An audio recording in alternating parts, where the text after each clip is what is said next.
Entre los amantes del antiguo Egipto, pocos, o acaso casi nadie, ha llevado su pasión a extremos tan satisfactorios, tan importantes como Champollion. Al descubrir, al descifrar el lenguaje de los jeroglíficos, Champollion convertía esta piedra en la llave que nos introducía definitivamente en una civilización largamente olvidada o, si acaso, incomprendida.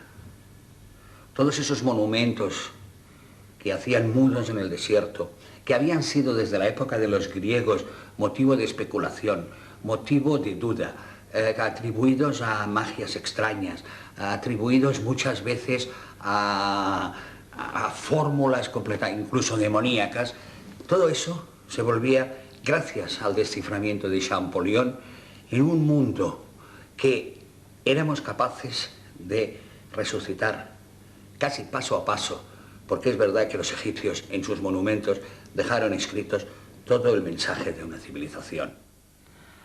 Las relaciones de Champollion con esta piedra y con las tres formas de escritura en ella expresadas son el tema del presente capítulo.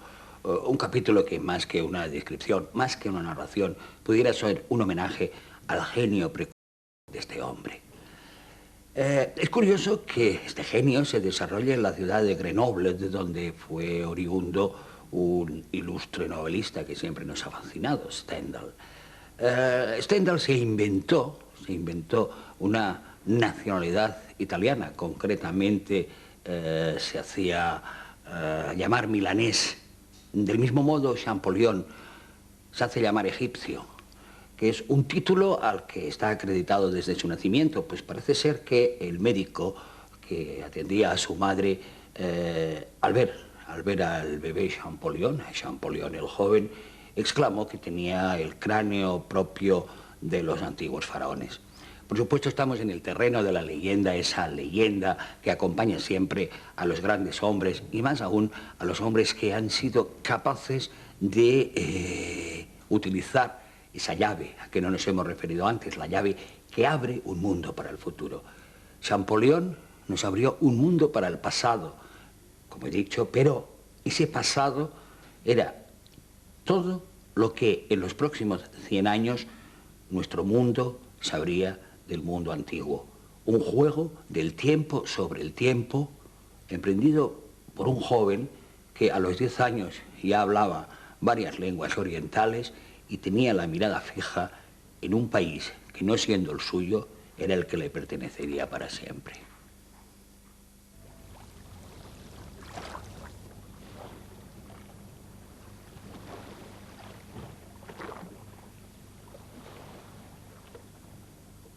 Quiero hacer de esta antigua nación un estudio minucioso y continuado. El entusiasmo que la descripción de sus enormes monumentos me ha procurado va a acrecentarse con las nuevas nociones que adquiriré. De entre todos los pueblos que yo más amo, os confesaré que ninguno mueve de mi corazón a los egipcios.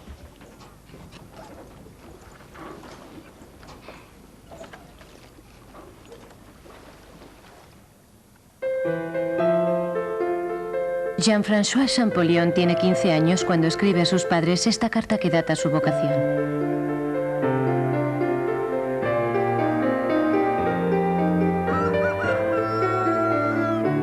Nacido en Figeac en 1790, Jean-François fue educado por su hermano Jacques-Joseph, 12 años mayor, que será el primero en adivinar el genio del niño. Le hace venir cerca de él, a Grenoble, y hace de la educación de su hermano la mayor ocupación de su vida. El joven se revela ante toda enseñanza tradicional, pero su curiosidad por las lenguas orientales no tiene límites. Arden deseos de aprender todas las escrituras necesarias para alguien destinado a hacer un estudio particular de los orientales, y muy rápidamente conoce el griego, el hebreo y sus dialectos, el árabe, el copto, el arameo y el siriaco.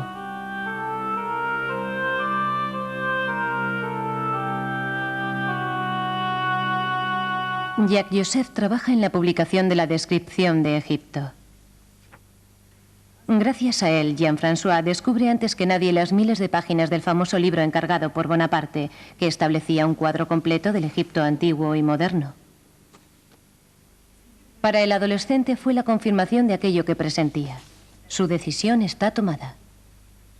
Será él quien deba reencontrar el secreto de los jeroglíficos cuyo sentido estaba perdido desde el 391, año en que fue decretado el cierre de los templos paganos de Egipto.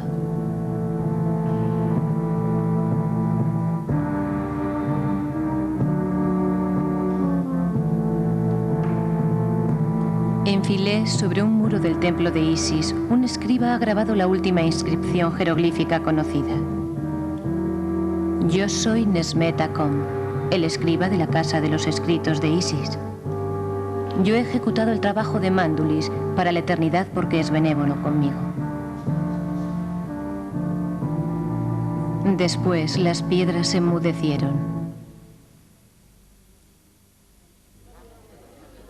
En 1821, Champollion se instala en París, calle Mazarin, al lado del Instituto de Francia, en el que Jacques Joseph es el ayudante del señor Dacier, el perpetuo secretario de la Academia.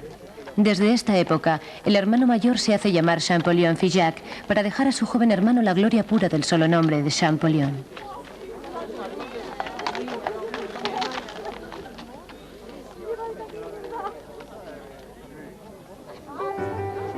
Acumulando los textos traídos por los militares y sabios vueltos de Oriente, aprendiendo todas las lenguas antiguas y semíticas que pueden aclararle, Jean-François Champollion intenta, durante 10 años, reencontrar las claves de la escritura egipcia.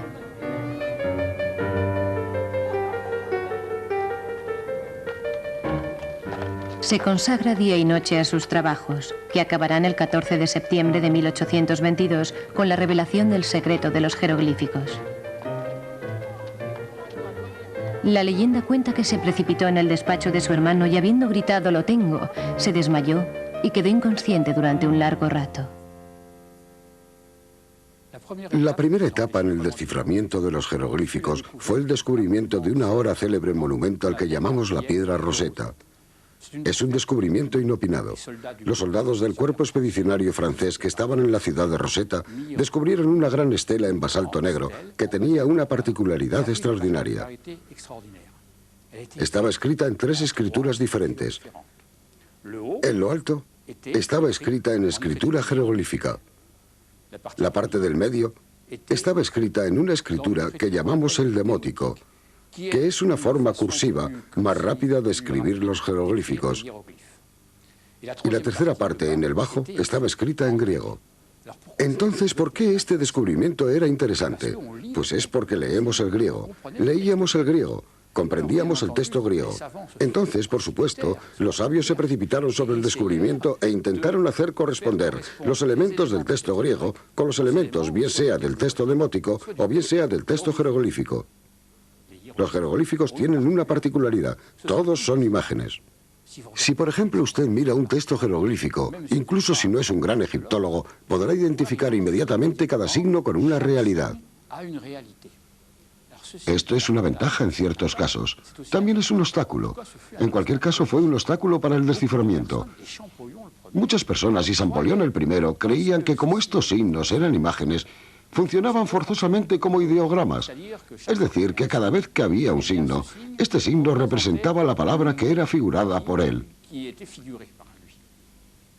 El genio de Champollion fue el haber comprendido que el sistema jeroglífico mezclaba 2 tipos de signos. Por una parte, signos ideográficos que escribían una palabra por un solo signo, y de otra parte, signos fonéticos que descomponían la palabra en sus constituyentes fonéticos. He aquí primero una grafía ideográfica. Un solo signo representando un gato escribe la palabra gato, en egipcio miu. He aquí ahora una grafía fonética.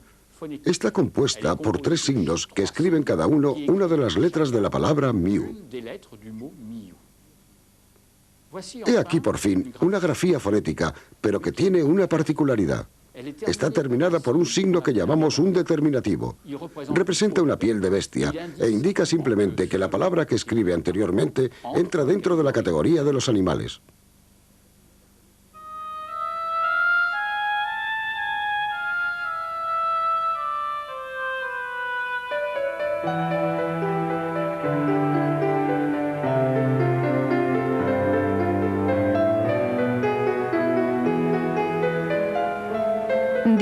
Después de la revelación, Champollion había establecido los fundamentos de su razonamiento. Y el 22 de septiembre de 1822, lee públicamente ante la Academia de Inscripciones y Bellas Letras la carta al señor Dachier, que constituye el acto de nacimiento oficial de la egiptología. Folleto de una veintena de páginas, la carta al señor Dachier rinde cuenta de la doble naturaleza de los signos jeroglíficos clasificados por Champollion según un orden alfabético que los egiptólogos de hoy en día aún respetan.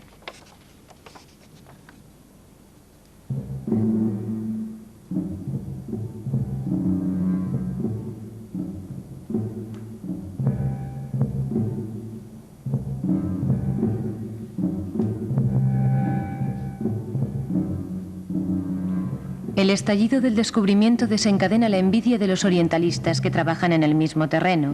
El inglés Thomas Young contestará durante mucho tiempo al egiptólogo francés la anterioridad de la victoria.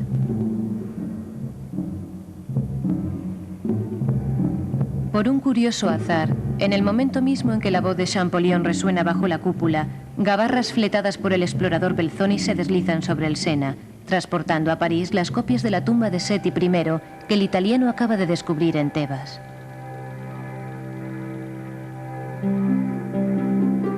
Champollion se embarca por fin hacia Egipto. El 18 de agosto de 1828 descubre su tierra prometida.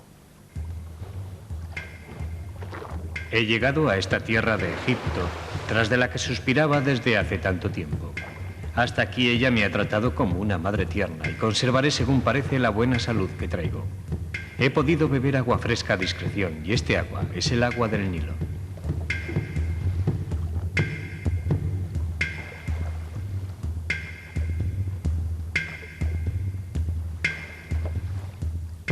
Mañana monto sobre mi nave general y tomo la comandancia. He organizado mi mundo, regulado las ocupaciones de cada uno a bordo y distribuido los cargos y las funciones. Es un pequeño gobierno muy bien combinado, yendo por orden del día al que cada uno obedece, ya que todo concurre por el bien general. Todo irá bien. Compuesto por 14 miembros, arquitectos y dibujantes, entre los que se encuentran Néstor Lut, Duchenne, Hipólito Rossellini y Alessandro Ricci, la misión franco-toscana está aquí representada ante las ruinas de Tebas. Pintado algunos años más tarde por Giuseppe Angelelli, en recuerdo de este grandioso equipo, este cuadro pone en escena a los compañeros de la expedición reunidos alrededor de Champollion, vestido a lo egipcio.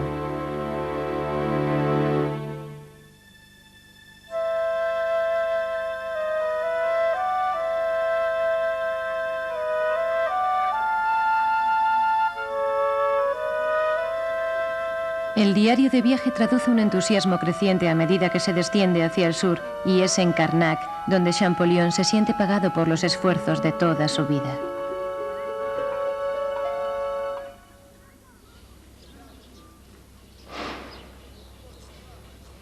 Aquí se me ha aparecido toda la magnificencia faraónica, todo lo que los hombres han imaginado y ejecutado de más grande. En Europa no somos más que liliputienses, y ningún pueblo, ni antiguo ni moderno, ha concebido el arte de la arquitectura en una escala tan sublime.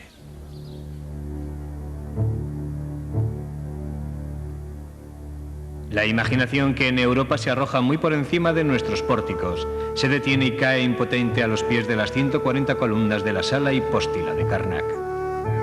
Champollion estudia a la vez las divinidades egipcias y la cronología histórica. Intenta establecer una clasificación de las dinastías faraónicas. Es el primer hombre en fechar los monumentos y en saber, por ejemplo, cuántos siglos separan la pirámide de Keops de la sala hipóstila de Karnak.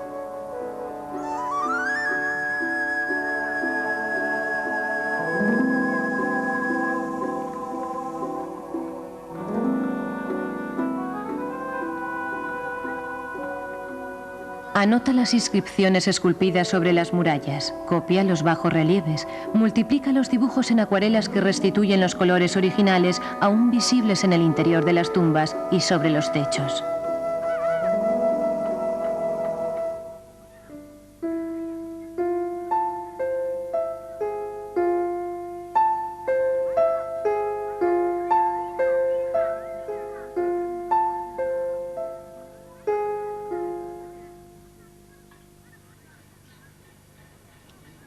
Frente a las paredes de Karnak, experimenta verdadero vértigo. Arrojado desde hace 6 meses en medio de los monumentos de Egipto, estoy asustado de leer con más soltura todavía de la que osaba imaginar. Es mi padre. Yo soy su hijo. Él ha ordenado que yo esté sobre su trono, mientras que yo era como aquel que estaba en su cama. Él me ha engendrado como testimonio de su amor.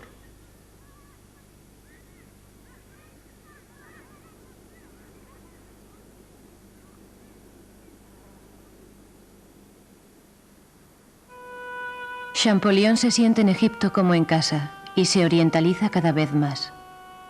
Es verdad que soy un hombre nuevo. Mi cabeza afeitada está cubierta de un turbante enorme. Estoy completamente vestido a lo turco. Un bello bigote cubre mi boca y una larga cimitarra pende de mi lado. Este traje es muy cálido y es justamente lo que conviene en Egipto. Sudamos a placer y aún así lo llevamos. Aclaro mi árabe y a fuerza de hablar en jerga no me tomarán más por un principiante. En marzo de 1829, la expedición franco-toscana se detiene sobre la orilla occidental de Tebas a fin de explorar el mundo de los muertos escondido en el corazón del Valle de los Reyes. Nuestra caravana compuesta de asnos y de sabios se ha establecido este mismo día. Y ocupamos el mejor alojamiento y el más magnífico que es posible encontrar en Egipto.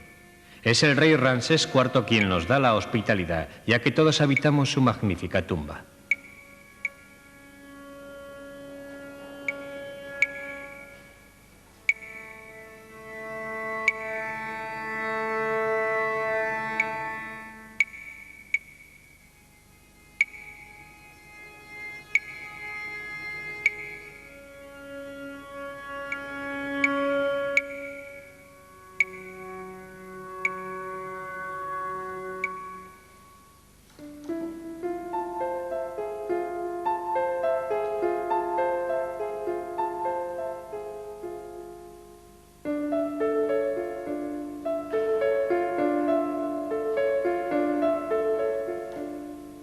Las paredes de estas tumbas y sobre todo los techos están cubiertos de sujetos tan curiosos que ha hecho falta escuchar la voz de la conciencia y decidirse a copiarlos. De hecho, no puedo sino referirme a mí para copiar estas escenas diabólicas que, bajo las formas más monstruosas y más complicadas, reproducen todas las potencias del infierno y los usos y costumbres del otro mundo.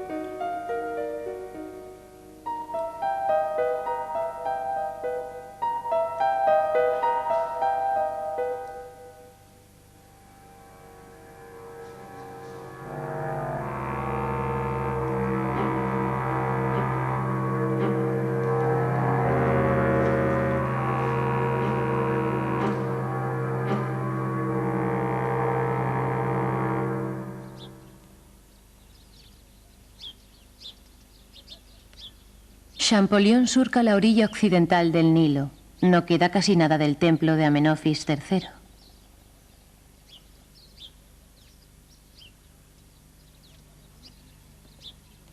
Ante este inmenso campo de ruinas, el egiptólogo trata de imaginar el pasado.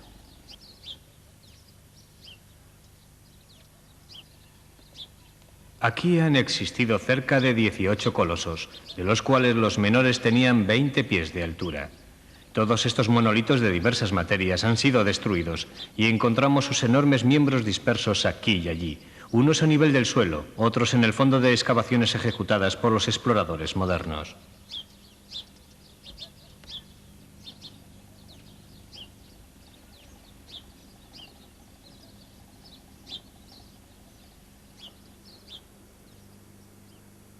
A la inversa del templo de Amenofis, cuya devastación lo desola, el Ramesseum, templo funerario del gran faraón Ramsés II, inspira a Champollion páginas inflamadas.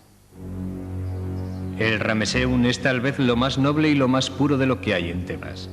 La imaginación se estremece y se siente una emoción bien natural visitando estas galerías mutiladas y estas bellas columnatas, cuando se piensa que ellas son la obra y fueron a menudo la habitación de los más célebres y los mejores príncipes que el viejo Egipto cuenta en sus largos años.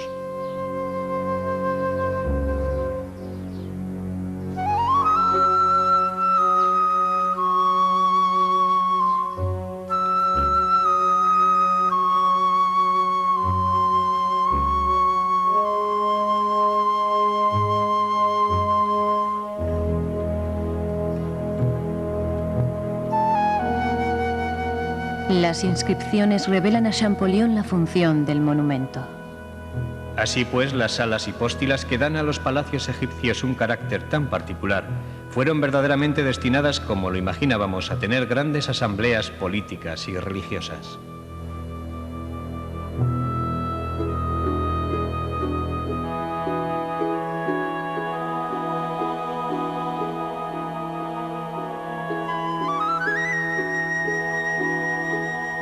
Sobre las paredes del templo, los dioses anuncian a Ramsés los favores con los que quieren colmarle. Son las fórmulas donadoras que Champollion fue el primer hombre en descifrar.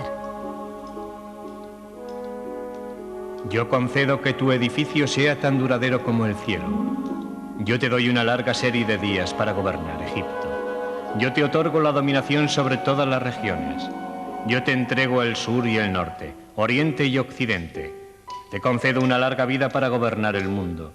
Yo quiero que tu palacio subsista para siempre.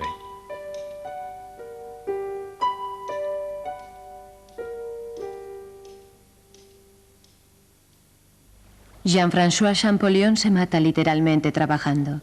Nadie puede detenerle en su búsqueda en absoluto. Entre el clima tórrido y el agua del Nilo que bebe en abundancia, somete a su organismo a una ruda prueba. Sus colaboradores le descubren a veces desmayado ante una tumba, sus notas dispersas a su alrededor.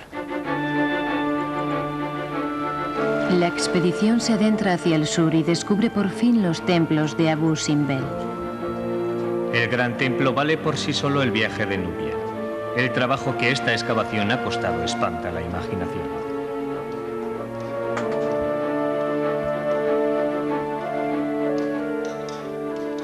A riesgo de sus vidas, Champollion y sus compañeros escalan los colosos de Ramsés. La visita del santuario excavado en la montaña se manifiesta una empresa muy peligrosa. Fuimos a desescombrar la entrada a fin de asegurar el pequeño pasaje que habíamos practicado, y tomamos todas las precauciones contra el corrimiento de esta arena infernal, que en Egipto como en Nubia amenaza con engullírselo todo. Me desvestía casi por entero, no guardando más que mi pequeña camisa árabe y un calzón de tela, y me presentaba boca abajo en la pequeña abertura de una puerta que tendría menos de 26 pies de altura. Creí presentarme en la boca de un horno y deslizándome enteramente en el templo me encontraba en una atmósfera calentada a 52 grados. Recorrimos esta extraña excavación, Rossellini, Ricci y yo, y uno de nuestros árabes, teniendo cada uno una vela en la mano.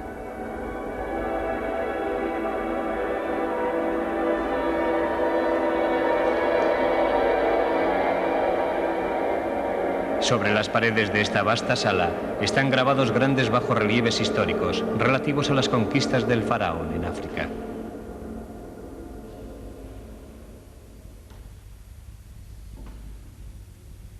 Podríamos dibujar los bajorrelieves históricos trabajando por cuadrillas de 4 para no gastar demasiado aire, 2 horas por la mañana, 2 horas por la tarde. Esta será una ruda campaña.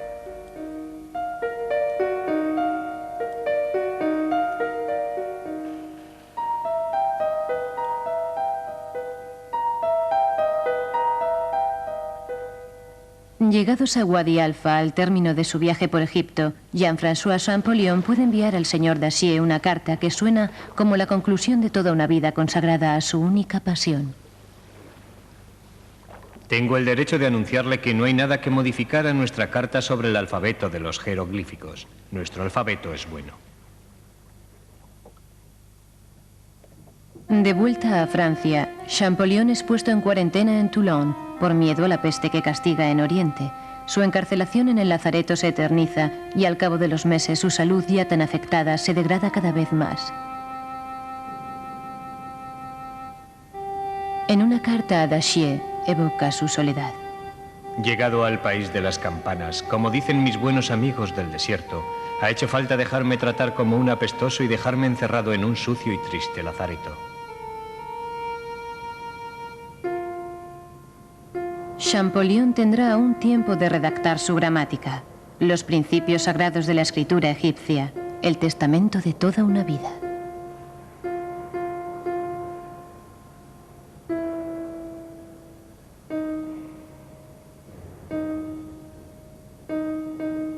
Muere el 4 4 de marzo de 1832, a la edad de 41 años.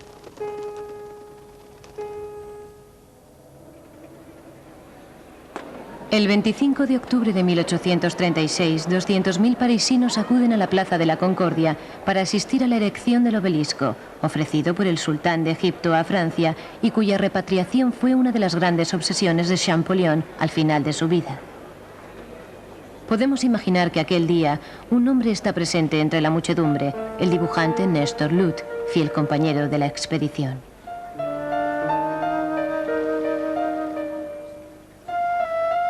A petición de Jacques Joseph, que conserva con pasión la memoria de su hermano, Nestor Lut vuelve a marchar a Egipto y dibuja las últimas láminas que faltaban para la publicación del gran libro póstumo de Champollion, Los monumentos de Egipto y de Nubia. Con el corazón en un puño, Nestor Lut retoma el camino del Valle de los Reyes. Este valle donde para mí renacían tristes pero preciosos recuerdos, parece haber tomado un aire de abandono, un tinte de melancolía más austera, más profunda que nunca. He vivido en esa misma tumba de Ramsés IV donde 8 años antes había pasado 2 meses en compañía del ilustre y tan añorado Champollion.